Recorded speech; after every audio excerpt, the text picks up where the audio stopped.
The next is the Christchurch East Labour Electorate Committee, David Close and Tim Baker, and presenting on both the draft annual plan and the proposal for a new policy on Māori freehold land.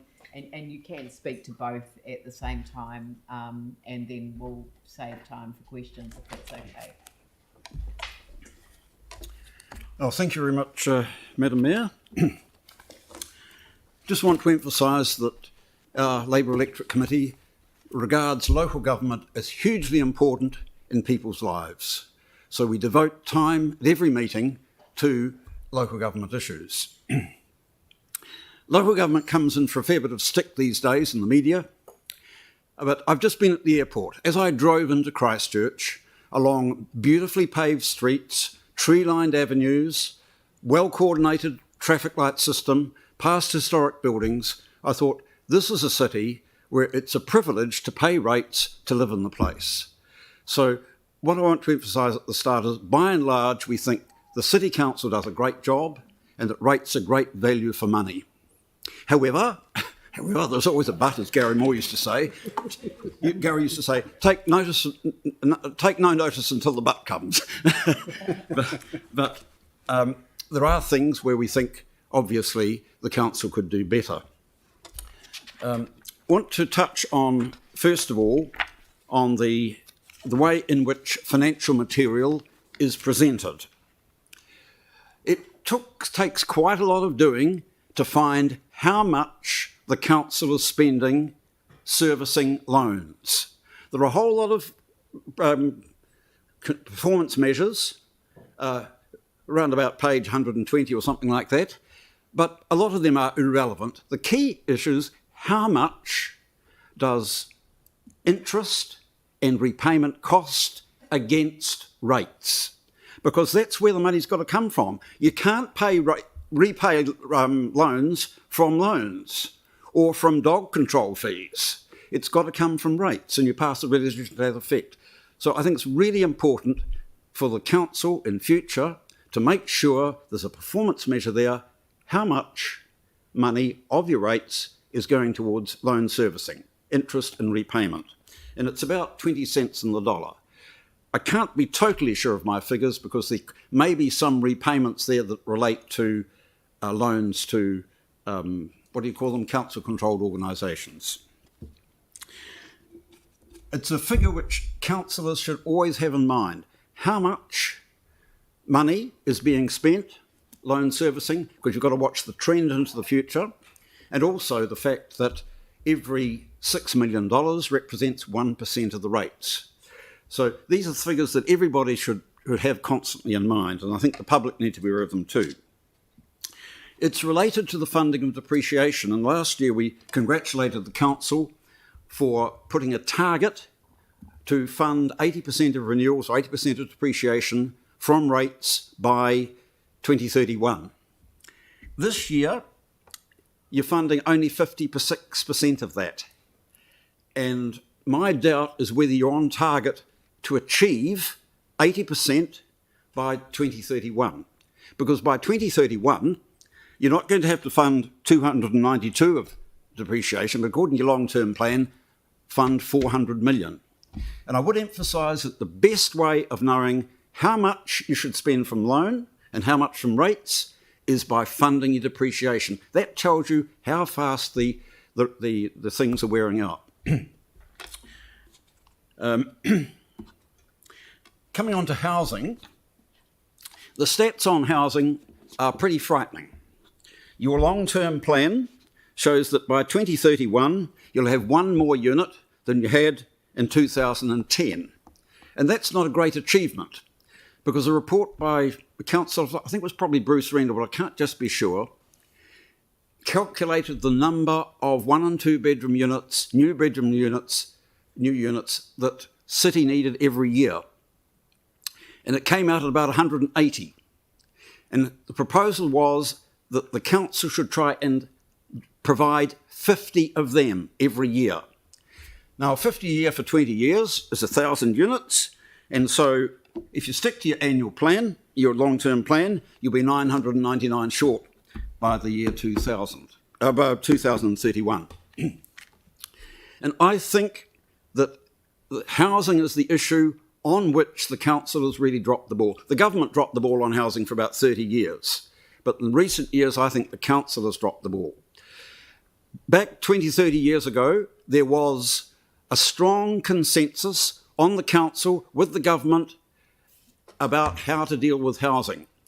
Phil Major's grandfather, Ron Major, built our first house. There was a partnership between the builders, the council, and the government for the building of houses, both for letting and for home ownership. And I long for the days when there's that same consensus of city councils working with government and working with the private sector to achieve those goals. They're not impossible.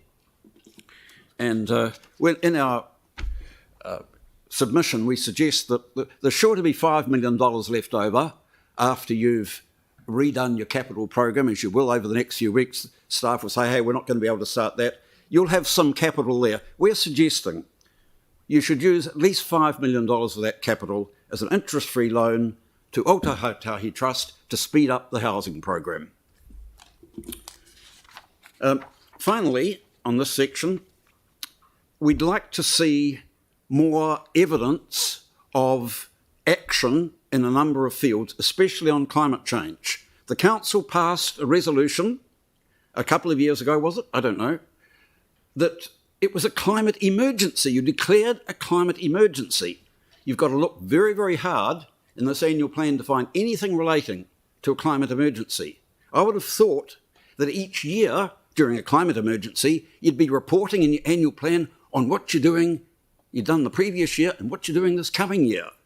Because it doesn't seem to the public as if the council is acting in that way.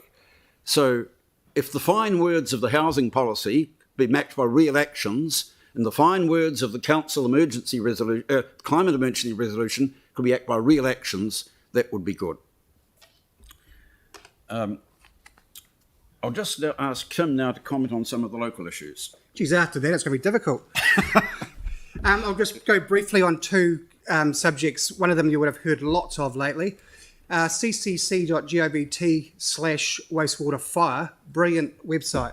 But I just say what everyone else has been saying. We should have those containers ready to go 2 months ago to empty the place out and take to Cape Valley. So please speed that up as fast as you can. The second one would be the local sewer, Aranui, Wainuni, the Aranui, the Shirley and the Preston subdivisions. Please find out as much as you can about that.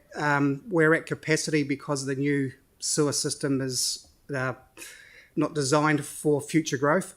There was nothing in the annual plan to say how that could be improved, how we could improve on that system. It's just going to be left as it is. We can't do that for 80 years. So please look into that, and it'll be an issue for the next 6 months or so that you'll be involved with and I'll be involved with. So I'll leave it at those two.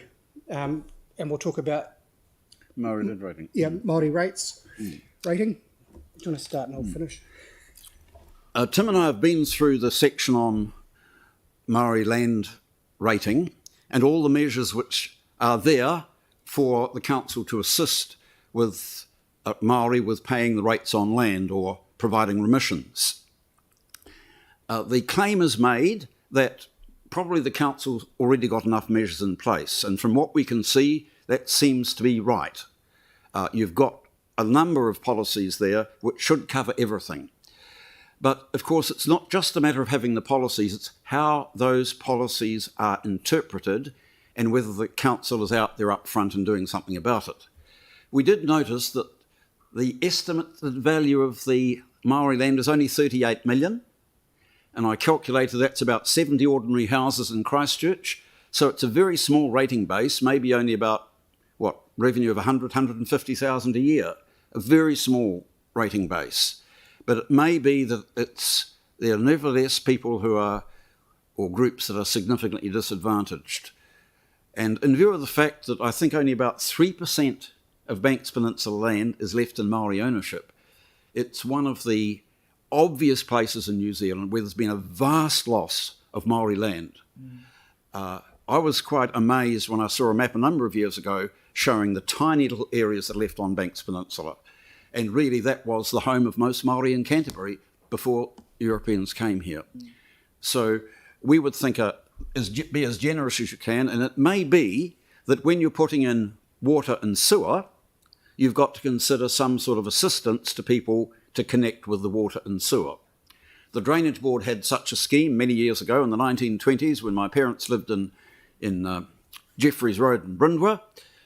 They gave my father a loan of £7.10 to pay for the cost of the installation of the sewer, which he paid back through his rates over the following couple of years. I've got nothing to add. We'll just ask for questions, I think. Well, that particular provision's a requirement. It's a legal requirement for us to write this into our plan. The government passed the legislation just a short while ago, and that's why we're implementing it. But your idea about the mechanism, do you have a view on kakararata? And because we've set aside some budget on the plan to enable the drinking water provision over there. I did see some drinking water schemes on the Banks Peninsula. Yeah. And I know that there have been a number of schemes over there. That's an excellent idea. And I think, just in passing, I would say that this City Council's record on Banks Peninsula gives a lie to the incompetence of councils in dealing with the water issues and the sewerage issues. Yeah.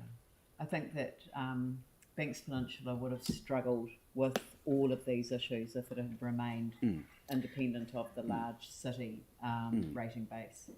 That's the blunt truth of the situation. Exactly. And the infrastructure on the peninsula was badly in need of attention, and the Banks Peninsula Council began to borrow and realised they couldn't manage it, which is why I was asked to come to the city. And, Sarah. Kia ora kōrua.